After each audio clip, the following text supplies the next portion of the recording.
Hello, I welcome you all to the Kaizen classes. तो आज हम स्टार्ट करेंगे प्लांट सेल्स। इससे पहले हमने देखा था एनिमल सेल्स। तो फर्स्ट लेक्चर जो था हमारा वो था बेसिक इंट्रोडक्शन ऑफ सेल, और उसके बाद हमने लिया था एनिमल सेल। आज हम देखेंगे प्लांट सेल्स। उसके बाद हम लेंगे difference and similarities between plants and animal cell. Then finally हम देखेंगे सेल डिवीजन। तो ये है एक टिपिकल प्लांट सेल का diagram.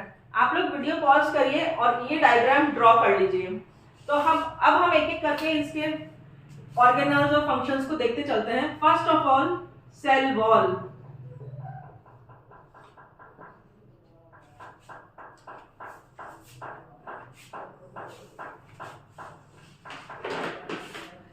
Cell wall, outer most covering of plant cell.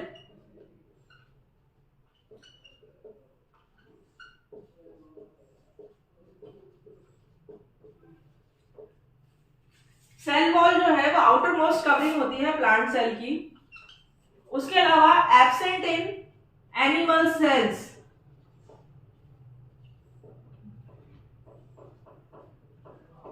Animal cells में सेल वॉल एब्सेंट होती है। It is made up of cellulose. ये सेल्यूलोज की बनी हुई होती है। इसका function protection to cell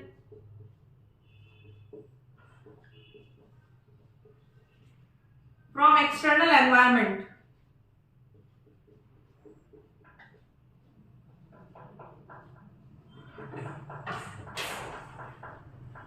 and it also provide rigidity to the cell, to the plant बोल दीजिए, या फिर हम इसको बोले कि it provide shape to the cell। Cell wall, cell wall जो है आउटर मोस्ट कवरिंग होती है प्लांट सेल्स की। सेल वॉल एब्सेंट होती है एनिमल सेल्स में। ये एक बेसिक डिफरेंस है प्लांट सेल और एनिमल सेल्स का। प्लांट सेल वॉल सेल्यूलोज की बनी हुई होती है और इसका फंक्शन होता है कि it provide shape to the cell.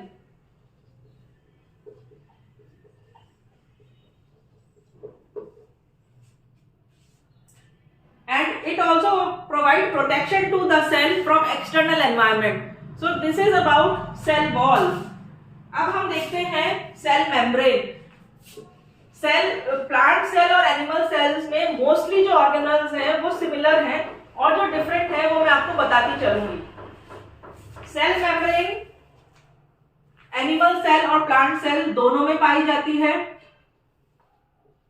Cell membrane का जो फंक्शन होता है, हाँ इसमें एक और चीज आप नोट कर लीजिए। सेल वॉल के अंदर प्लाज्मोडेस्माटा, सेल वॉल के अंदर एक और चीज ऐड कर लीजिए।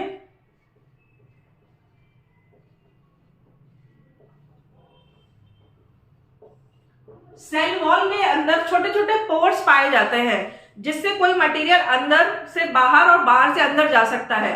उसको हम क्या बोलते हैं? प्लाज्मोडेस्माटा।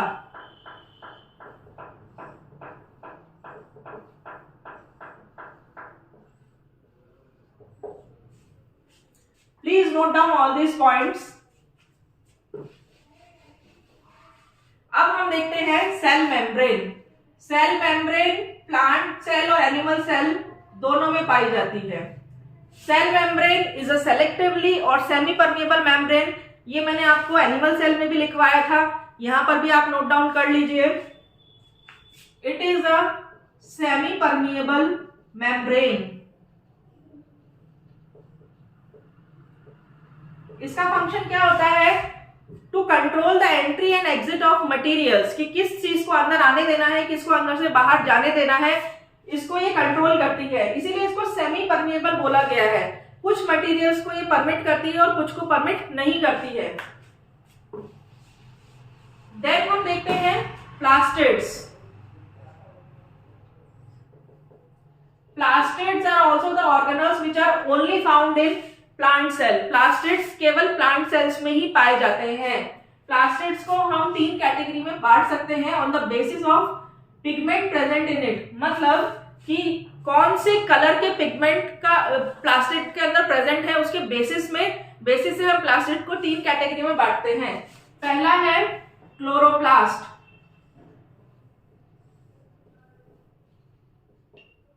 दूसरा है क्रोमोप्लास्ट और तीसरा है ल्यूकोप्लास्ट। क्लोरोप्लास्ट, इसके अंदर होता है ग्रीन पिगमेंट, इसके अंदर होते हैं कलरफुल पिगमेंट और इसके अंदर होते हैं कलरलेस और व्हाइट पिगमेंट्स। ग्रीन पिगमेंट हम सब जानते हैं क्लोरोफिल, जो कि फोटोसिंथेसिस में काम आता है। प्लांट के जितने भी पार्ट जहां पे ग्रीन कलर होता है, for example leaves, for example stem, वहां पर कौन सा पिगमेंट पाया जाता है? क्लोरोप्लास्ट। फिर है क्रोमोप्लास्ट, जैसे कि कैरोटीन, ज़ेंथोफिल्स, ये सब किसमें पाए जाते हैं? क्रोमोप्लास्ट में। अब प्लांट के वो पार्ट जहां पे आपको कलर्स दिखते हैं, for example flowers, for example fruits, तो उनके लिए कौन रिस्पॉन्सिबल होता है? क्रोमोप्लास्ट। ल्यूकोप्लास्ट स्टोरेज के लिए रिस्पॉन्सिबल होता है।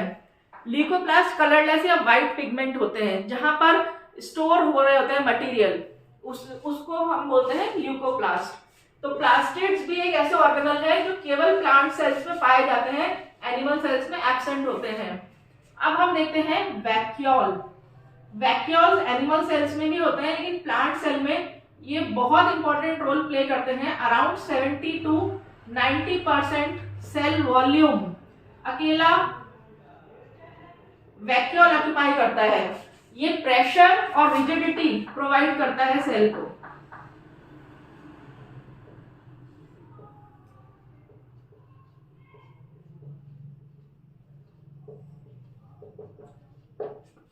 ये नोट डाउन कर लीजिए आप लोग।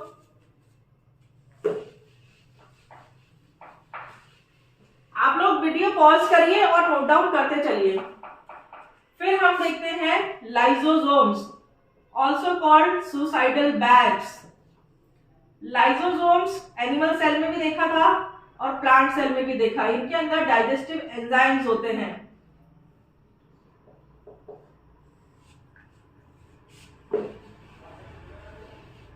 अब हम देखते हैं न्यूक्लियस।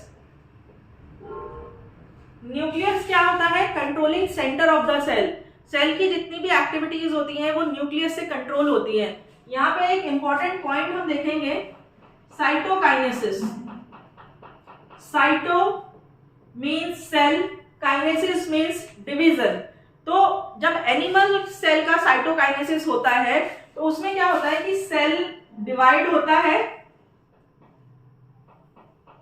और फाइनली दो डॉटर सेल्स में टूट जाता है। लेकिन प्लांट सेल में थोड़ा डिफरेंट प्रोसीजर होता है साइटोकाइनेसिस का। सेल के अंदर एक प्लेट डेवलप हो जाती है इस तरीके से, और फिर ये प्लेट सेपरेट आउट होकर दो डॉटर सेल्स बना लेती है। तो जब हम सेल डिवीजन पढ़ेंगे तो इसको हम डीपली स्टडी करेंगे, साइटोकाइनेसिस को। तो ये भी एक डिफरेंस है बिटवीन प्लांट सेल्स और एनिमल सेल्स। यहां पर ही मैं जब आपको प्लांट सेल एक्सप्लेन कर रही हूँ तो इसमें ही आपको सिमिलैरिटीज और डिफरेंस समझ में आएंगे, लेकिन इसके लिए हम एक अलग लेक्चर लेंगे जिसके अंदर हम डिटेल में सिमिलैरिटीज और डिफरेंसेस को स्टडी करेंगे। अब हम देखते हैं ER यानी कि एंडोप्लाज्मिक रेटिकुलम। तो कमेंट सेक्शन में सभी स्टूडेंट मुझे बताइए how many types of ER are there and what is the difference between rough endoplasmic reticulum and smooth endoplasmic reticulum. ये मैंने ही बता दिया, पर आप लोग मुझे बताइए कि इनमें डिफरेंस क्या है। अब हम देखते हैं ribosomes. Ribosomes are the site of protein synthesis.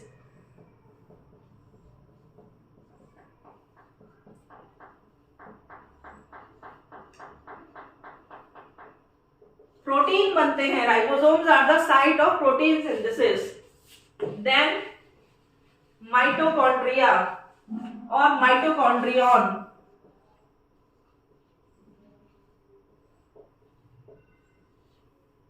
Mitochondria को पावर हाउस ऑफ सेल्स भी बोलते हैं।